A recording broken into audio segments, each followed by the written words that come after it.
We don't send people out there saying, go buy Russian oil. We send people out there saying, go buy oil. Buying Russian gas is not funding the war. I think I'm entitled to have my own side. I'm entitled to weigh my own interests, make my own choices. Europe has to grow out of the mindset that Europe's problems are the world's problems, but the world's problems are not Europe's problems.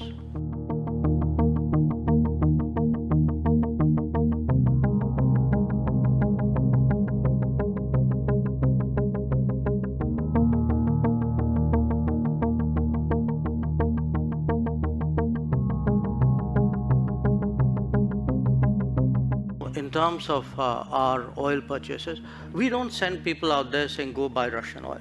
We send people out there saying, go buy oil. Now, you buy the best oil you can in the market. So I don't think I would attach a political messaging to that. West seems to be quite vociferous in trying to curtail funding for the war in Ukraine, whereas by purchasing this oil for national interest, India is being asked, are you funding this war? So, look, I mean, I don't want to sound argumentative, but then tell me if buying Russian gas is not funding the war? I mean, why is it's only Indian money and oil coming to India which funds, but it's not gas coming to Europe which funds? I mean, look, somewhere, I mean, let's be a little even-handed out here.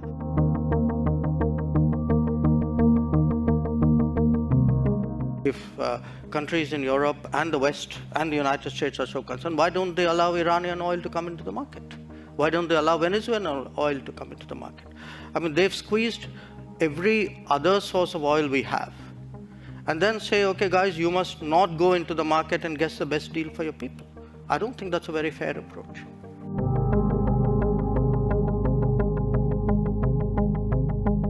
With India counting on global support for in its struggle with China, its issues with China, how do you think you'll be trusted by others after that? Why do you think anyone will help Delhi after you didn't help others over Ukraine?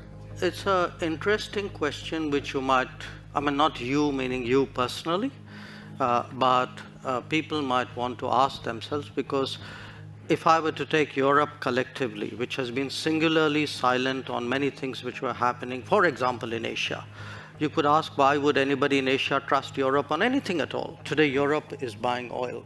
Europe is buying gas. I just read the new package of sanctions. Now, the package is designed in a way in which consideration has been given to the welfare of the population. So, you know, pipelines have a certain carve-out. And timelines have been given. It's not like tomorrow morning everything's going to be cut off.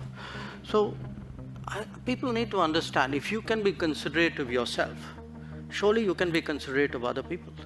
So, if a Europe says, look,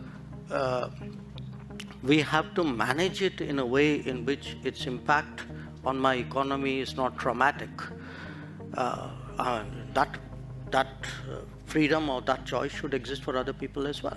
Europe has to grow out of the mindset that Europe's problems are the world's problems, but the world's problems are not Europe's problems.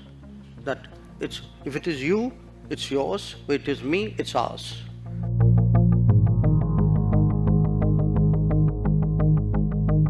There is a linkage today which is being made. You know, a linkage between China and India and what's happening in Ukraine. So come on, guys. I mean, China and India happened way before anything happened in Ukraine. We have a difficult relationship with China.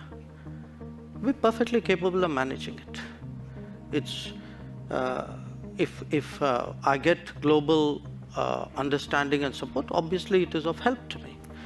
But this idea that I do a transaction, that I come in one conflict because it will help me in conflict too, that's not how the world works.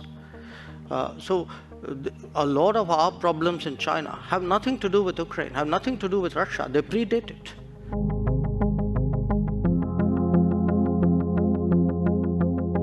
Jaishankar, there will always be two axes at this point. I think it's an understood, accepted fact that you have the West, US-led, You have China as the next potential axis. Where does India fit into this?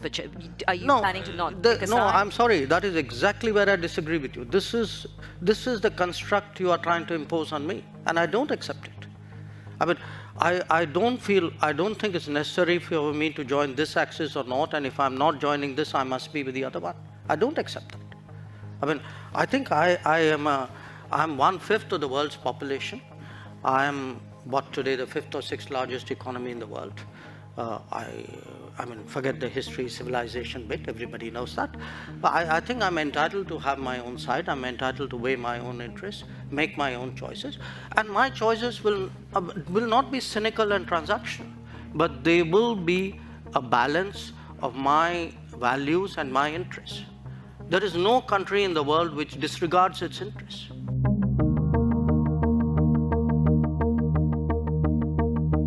The wheat was actually being stocked for being traded. So in a way, our goodwill was being used for speculation.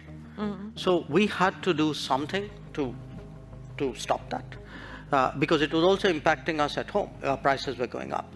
So I want to be very clear what we have done. We have actually said, look, we're not going to give speculators an open access to the Indian market, so that the Indian customer and the LDCs of the world get the short end of that.